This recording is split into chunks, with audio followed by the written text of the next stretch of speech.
ہر کسی کو رشک آئے گا، نہیں آئے گا؟ ہر کسی کو رشک آئے گا۔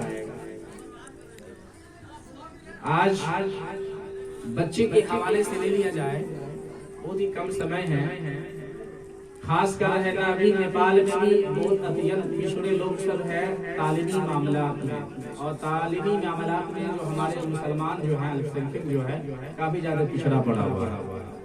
اگر تھوڑی بہت اگر دینی تعلیم حاصل ہے تو دنیاوی تعلیم سے بالکل بے بہرا ہے۔ بہت سارے ایسے ہمارے جو مولانا بھائی وغیرہ سب بھی ہیں جنہوں نے باہر جا کر ہندوستان میں انہوں نے ایجوکیشن حاصل کیا یا نیپال میں رہ کر کے ایجوکیشن حاصل کیا، پر نیپال کی واتاورن سے بالکل ناواقف ہے، جس کی وجہ سے نیپال میں ان کو اپنی معاشیات والی زندگی گزارنے میں دقتیں اور دشواری محسوس ہوتی ہے۔ انہیں آفس میں جانے میں اور بات کرنے میں بہت جھجک محسوس ہوتا ہے۔ جھجک محسوس کیسے نہیں ہوگا؟ کیونکہ یہاں کی زبان نہیں جانتا ہے نا، یہاں کی قانون نہیں جانتا ہے نا، یہاں کی لا نہیں جانتا ہے نا، یہاں کی جو سنویدھان ہے اس کو نہیں جانتا ہے نا۔ پتہ چلا دنیا میں زندگی گزارنے کے لیے ہمیں کنسٹیٹیوٹ کی ضرورت پڑتی ہے، سنویدھان کی ضرورت پڑتی ہے، آئین کی ضرورت پڑتی ہے، اور دین پر عمل کرنے کے لیے ہمیں شریعت کی ضرورت پڑتی ہے۔ سبحان اللہ۔ تو آپ دونوں علم کو حاصل کریے، آپ اپنے بچے کو دنیاوی تعلیم دلوائیے، دینی تعلیم دلوائیے، سمجھے نا؟ صرف ایک تعلیم پر محدود رکھیے، دونوں تعلیم دلوائیے، کیونکہ یہ بچے جو ہیں آپ کا بھویشیہ جو ہے جنت بھی ہے اور جہنم بھی ہے۔ بچے جو آپ کا ہے یہ جنت بھی ہے اور جہنم بھی ہے۔ آپ کو کیسے جنت؟ اگر دین پڑھاؤ گے تو یہی بچے آپ کے لیے جنت ہے، اور دین سے بگاڑا رکھو گے تو یہی بچے آپ کے لیے جہنم ہے۔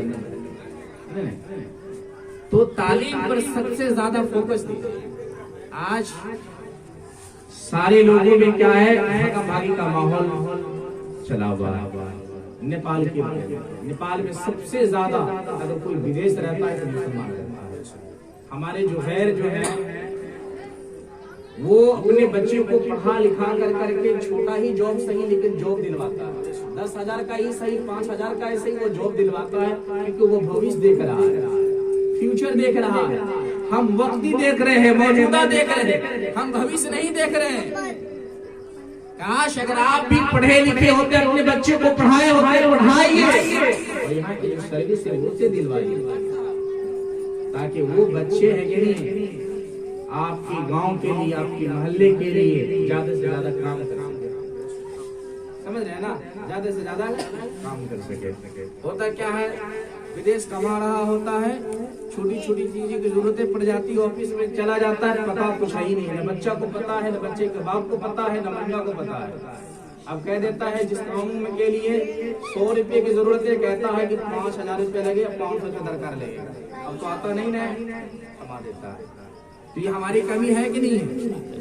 اگر دونوں اگر علم ہمیں معلوم ہوتا کہ کیا وہاں پر ہم اس کا شکار ہو پاتے؟ بالکل نہیں ہو پاتے۔ یہ سمجھنے کی ضرورت ہے۔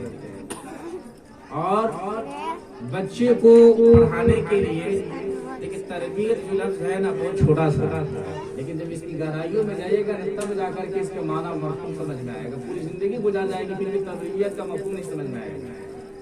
تو بچہ کی تعلیم بھی اچھی دیجیے اور تربیت بھی صحیح دیجیے، دونوں ٹھیک سے دیجیے۔ ہم ان سب ساری چیزوں میں سارے ابھی پیچھے ہیں۔ شعر پیش کر رہا ہوں، نبی کا ذکر کرو تو زبان خوشبو ہے۔ کہیے سبحان اللہ، بولیے نا سبحان اللہ، سبحان اللہ، نہیں بولیے گا تکا بولیے گا سبحان اللہ، سبحان اللہ۔ کیونکہ ہمارے یہ سبحان اللہ کی بھاؤ جو ہے نا ابھی نہیں سمجھ میں آئے گا، یہ بعد میں آپ کو سمجھ میں آئے گا۔ کب سمجھ میں آئے گا؟ جب یہاں سے جائیے گا تب سمجھ میں آئے گا سبحان اللہ کی بات۔ جب نام اعمال کھولا جائے گا، دیکھا جائے گا کہ ہم نے سبحان اللہ بولا ہے، اور میزان عمل پر جب یہ سبحان اللہ کا رکھا جائے گا تب ہم سمجھ میں آئے گا۔ ابھی نہیں سمجھ میں آ رہا ہے، نہیں ہے، کیونکہ ہمیں دنیا میں زندگی گزارنے کے لیے روپیہ کی ضرورت پڑتی ہے نا، پڑھتی ہے کہ نہیں پڑھتی ہے؟ لیکن اس روپیہ کی قدر کیا ہے، اس کی قیمتیں کیا ہے؟ بس اس کی ایک سیمائیں ہیں، ایک حد ہے۔ آپ نیپال کا روپیہ ہندوستان میں لے جائیے گا تو بارڈر کنارے ہے تو آسانی چل جائے گا، اندر جائیے گا دشواری ہوگی، نہیں ہے۔ انڈیا کا پیسہ اگر بارڈر کنارے ہے نیپال میں تو چل جائے گا، اندر جائیے گا دشواری محسوس ہوگی۔ پتا چلا اس کی حد ہے، ہر پاؤنڈ کی حد ہے، ہر ڈالر کی حد ہے، ہر ریال کی ایک حد ہے، وہ اپنے حد میں رہ کر کے ہی کام کرے گا۔ لیکن ہم جب دنیا سے پوچھ کریں گے تو وہاں روپیہ کی ضرورت پڑے گی کہ نہیں پڑے گی؟ پڑے گی نا، لیکن یہ روپیہ کام نہیں آئے گا، وہاں پر کام آئے گا، یہ سبحان اللہ کام آئے گا، سبحان اللہ، یہ ثواب کام آئے گا، سبحان اللہ۔ اللہ بولیے۔ علماء کرام بیٹھے ہوئے ہیں، تفسیر روح البیان میں ایک تاریخ ملتی ہے کہ بندے مومن جب زمین پر ایک مرتبہ سبحان اللہ کہتا ہے، عرش اعظم ہلنے لگتا ہے، عرش اعظم حضم میں آنے لگتا ہے، فرشتے پوچھتے ہیں اے عرش اعظم تو کیوں ہل رہا ہے، اے عرش اعظم تو کیوں حضم میں آ رہا ہے؟ عرش اعظم سے جواب ملتا ہے اے فرشتوں سنو سنو، زمین پر اللہ کے نیک بندوں نے سبحان اللہ کہا ہے، سبحان اللہ، اللہ کے نیک بندوں نے یا رسول اللہ کہا ہے، اسی لیے میں جھوم رہا ہوں، اسی لیے میں حضم میں آ رہا ہوں۔ فرشتے پوچھتے ہیں اے عرش اعظم تو کب تک ہلتا رہے گا؟ عرش اعظم سے جواب ملتا ہے کہ جب تک سبحان اللہ کہنے والے کو اللہ بخشش کا پروانہ نہیں دے گا میں ہلتا رہوں گا۔ سبحان اللہ۔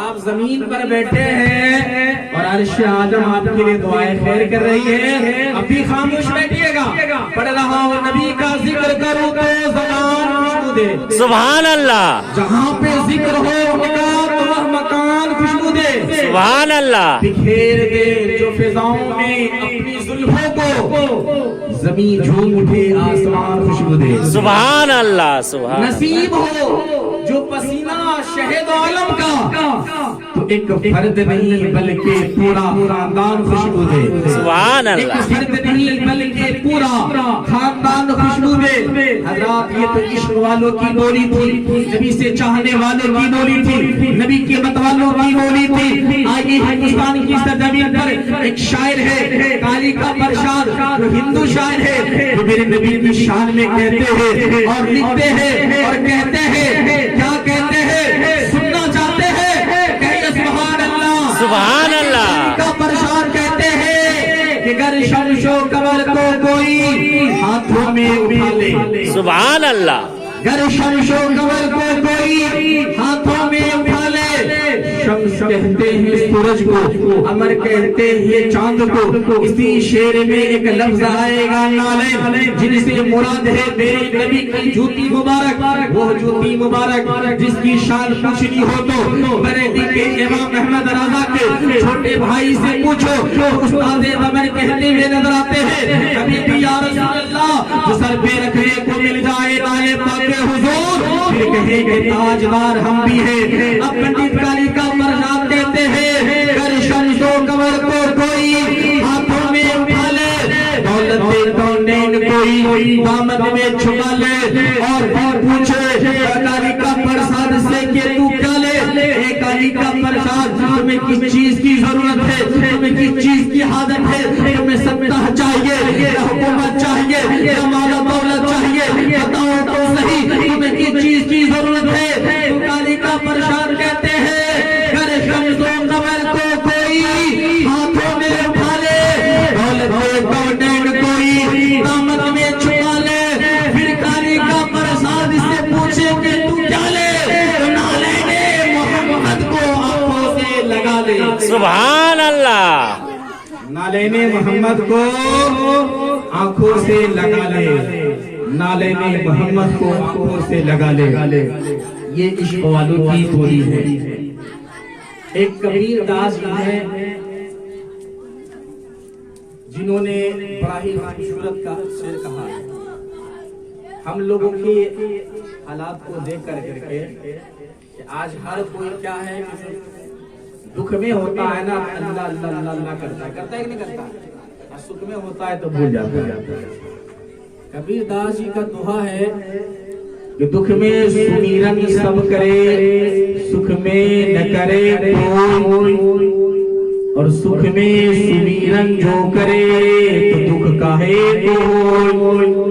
بات سمجھ میں آئی نا کہ انسان جب دکھ میں ہوتا ہے تو اپنے پروردگار عالم کو یاد کرتا ہے، اپنے پالنہارا کو یاد کرتا ہے، مالک حقیقت کو یاد کرتا ہے، لیکن خوشی کا سما آتا ہے تو بھول جاتا ہے۔ اگر بندے مومن خوشی کے عالم میں بھی اگر اپنے رب کے نام کی جپنا جپے گا تو دکھ گاہے کو ہوئے گا۔